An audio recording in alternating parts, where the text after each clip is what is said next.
Doctor Machhindra Bangar महाराष्ट्रातील आणि देशातील हवामान परिस्थिती संदर्भात ताजा अंदाज देणार आहे. आपण बघतो की सध्या एक कमी दाबाचं क्षेत्र ज्याला सुरुवातीला डिप्रेशनचा दर्जा देण्यात आला आणि नंतर ते महाराष्ट्राच्या अंतर्गत भागात सरकल्याचं दाखवण्यात आलं. त्यामुळे याचा प्रभाव आजही आणि पुढेही 2-3 दिवस महाराष्ट्रावर राहण्याची शक्यता आहे. बंगालच्या उपसागरात देखील मोठ्या प्रमाणात घडामोडी होत आहेत. मान्सून महाराष्ट्रात दाखल झाल्याची ही माहिती हवामान खात्याने उपलब्ध केली आहे. आपण भारतीय हवामान खात्याचं वेबसाईट जर बघितली तर अरबी समुद्रात कोणत्याही प्रकारची सिस्टम सध्या दाखवण्यात आलेली नाही. मात्र पुढील 3 दिवसामध्ये बंगालच्या उपसागरात कमी दाब निर्माण होईल असा एक प्राथमिक अंदाज या ठिकाणी देण्यात आला आहे आणि आपण बघतो की या ठिकाणी त्या संदर्भातील माहिती उपलब्ध करण्यात आली आहे. मान्सूनचा जलद गतीने अरबी समुद्रात पुढील प्रवास होत असून पूर्व भारताकडूनही म्यानमार किंवा नागालँड, मणिपूर या भागात या काही राज्यांमध्ये प्रवेश झाला आहे. तर गोवा आणि दक्षिण कोकणात देखील मान्सूनने प्रवेश केला आहे. त्यामुळे ऐतिहासिक वर्ष आपल्याला हे म्हणता येईल. 25 मेला महाराष्ट्रात मान्सून दाखल झाला आहे. पुढे महाराष्ट्रात आता प्रत्येक दिवशी त्याची प्रगती होत जाईल आणि आपण एका व्हिडिओला टायटल दिलं होतं की यावर्षी मान्सून मेमध्येच, आणि विशेष म्हणजे आपल्या चाहत्यांनी अतिशय त्याला भरभरून अशा प्रकारचे व्ह्यूज दिले होते आणि तो आपला अंदाज खरा ठरलेला आहे आणि यावर्षी मेमध्येच मान्सून महाराष्ट्रात देखील दाखल झाला आहे. जे कमी दाबाचं क्षेत्र महाराष्ट्रावर अजून सक्रिय आहे त्यामुळे जवळपास महाराष्ट्राच्या बहुतांश भागात म्हणजे मध्य महाराष्ट्र, विदर्भ, मराठवाड्याच्या काही भागात जोरदार पावसाळी परिस्थिती निर्माण झालेली आहे. मेघगर्जनेसह विजांच्या कडकडाटासह जोरदार पाऊस महाराष्ट्रात पडतोय. उद्या 26 तारखेला बंगालच्या उपसागरामध्ये एक कमी दाबाचं क्षेत्र निर्माण होण्याची शक्यता आहे आणि दरम्यानच्या काळात महाराष्ट्रातील कमी दाबाचं क्षेत्र कमजोर होण्याची शक्यता आहे. परंतु तरी देखील महाराष्ट्रामध्ये दक्षिणी पट्ट्यामध्ये म्हणजे नांदेड, लातूर, धाराशिव, सोलापूर,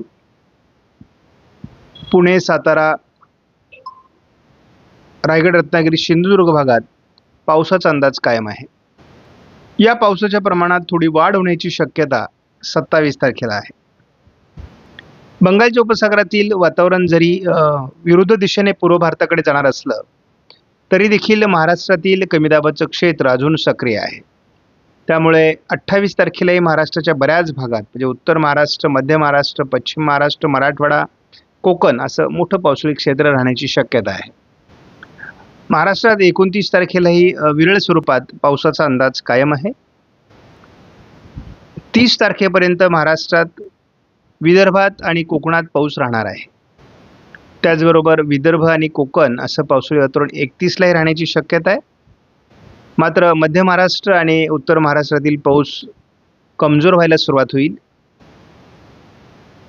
पूर्व भारताकडून मान्सून पुढे प्रगती करण्याकरता जवळपास 1 तारखेपर्यंत अतिशय अनुकूल वातावरण आहे आणि महाराष्ट्र ही दरम्यानच्या काळात म्हणजे 28-29 तारखेपर्यंत महाराष्ट्रातही पूर्ण मान्सून येईल. परंतु 1 तारखेपासून थोडा एक पावसाळी खंड सुरू होण्याची शक्यता आहे.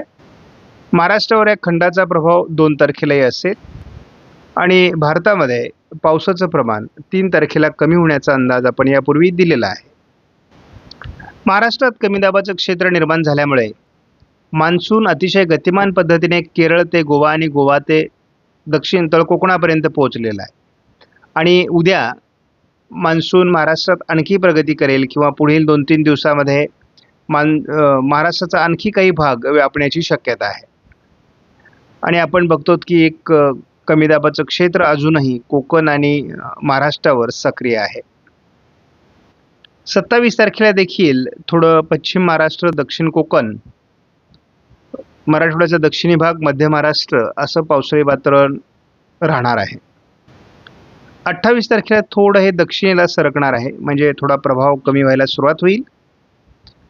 बंगालच्या उपसागरात तयार होणारी सिस्टम ही पूर्व भारताकडे सरकत असल्यामुळे त्याचा प्रभाव भारतावर फारसा पडणार नाही. 29 तारखेला महाराष्ट्रातील पावसाचं प्रमाण कमी व्हायला सुरुवात होईल. 30 तारखेपासूनच महाराष्ट्रातील पावसाचा बराच प्रभाव कमी होईल. 31 तारखेलाही महाराष्ट्रात विशेष पाऊस असणार नाही असं ICMWF मॉडेलचा अंदाज आहे. 1 तारखेला थोडं दक्षिण कोकण आणि पश्चिम महाराष्ट्रात ढगाळ परिस्थिती असण्याची शक्यता आहे. 2 तारखेला जरी महाराष्ट्रात खंड निर्माण होत असला तरी अरबी समुद्रात वातावरण बदलतंय, त्यामुळे थोडं पश्चिम महाराष्ट्रात पावसाची शक्यता आहे. 3 तारखेला थोडीफार ढगाळ परिस्थिती महाराष्ट्रात राहील. कोकणात पावसाचं हलकं वातावरण राहील, परंतु विशेष पाऊस असणार नाही. 4 तारखेला महाराष्ट्रात पाऊस नाही. 5 तारखेला महाराष्ट्रात पाऊस नाही.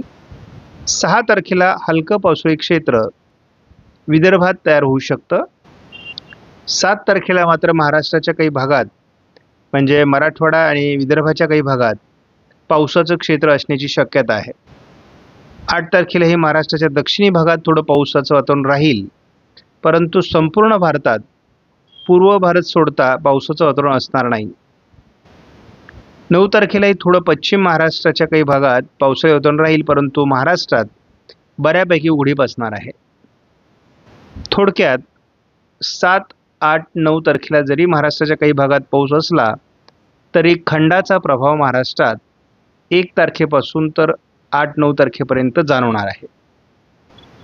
आपण 31 तारखेपर्यंत जर बघितलं तर अजूनही पावसाची शक्यता कोकण किनारपट्टी, पश्चिम महाराष्ट्र, मध्य महाराष्ट्र, मराठवाडा आणि विदर्भात देखील अजून कायम आहे. मात्र 1 तारखेपासून तर 5 तारखेपर्यंत महाराष्ट्रात पावसाचं वातावरण कमी होईल. थोडं पश्चिम महाराष्ट्रात विरळ पाऊस पडेल. 6, 7, 8 तारखेच्या दरम्यान थोडं अमरावती, अकोला, वाशिम, हिंगोली, जालना, बीड, अहिल्यानगर पूर्व, नांदेड, परभणी, लातूर, सोलापूर, सातारा, सांगली, कोल्हापूर या काही भागात पावसाचा अंदाज आहे. मात्र आपण संपूर्ण देशावर नजर टाकली तर केवळ हे महाराष्ट्रात वातावरण आहे. संपूर्ण देशात जूनच्या या कालावधीमध्ये पावसाचा कडकडीत खंड असणार आहे. महाराष्ट्रातील पावसाचं वातावरण अद्याप संपलेलं नाही. रत्नागिरी, सिंधुदुर्ग, सातारा, सांगली, कोल्हापूर, पुणे, अहिल्यानगर, छत्रपती संभाजीनगर, जालना, नाशिकच्या काही भागात, लातूर, सोलापूरच्या काही भागात पावसाचा अंदाज कायम आहे. कारण सोलापूर आणि लातूर, धाराशिवच्या बीडच्या दरम्यान अजूनही कमी दाबाचं क्षेत्र कायम असल्यामुळे आणि अरबी समुद्रातून येत असलेल्या बाष्पामुळे अजूनही म्हणजे आज रात्री देखील पुणे, सातारा, सांगली, कोल्हापूर, रायगड, रत्नागिरी, सिंधुदुर्ग, मुंबईमध्ये अगदी नाशिक, छत्रपती संभाजीनगर, जालना, बीडपर्यंत पावसाळी क्षेत्र असण्याची शक्यता आहे. अतिशय तीव्र अशा प्रकारचं पावसाळी क्षेत्र कोकण किनारपट्टीला मुंबईपासून तर जवळपास गोव्यापर्यंत तयार होण्याची शक्यता उद्या दिवसभरामध्ये आहे. आपण 26 तारखेलाही बघतो की महाराष्ट्रामध्ये कमी दाबाचं क्षेत्र सक्रिय असून 26 तारखेला देखील लातूर, सोलापूर, धाराशिव, बीड, अहिल्यानगर, पुणे, सातारा, सांगली, रत्नागिरी, रायगड आणि मुंबई या भागात पावसाळी वातावरण कायम राहणार आहे. उद्या दिवसभर अनेक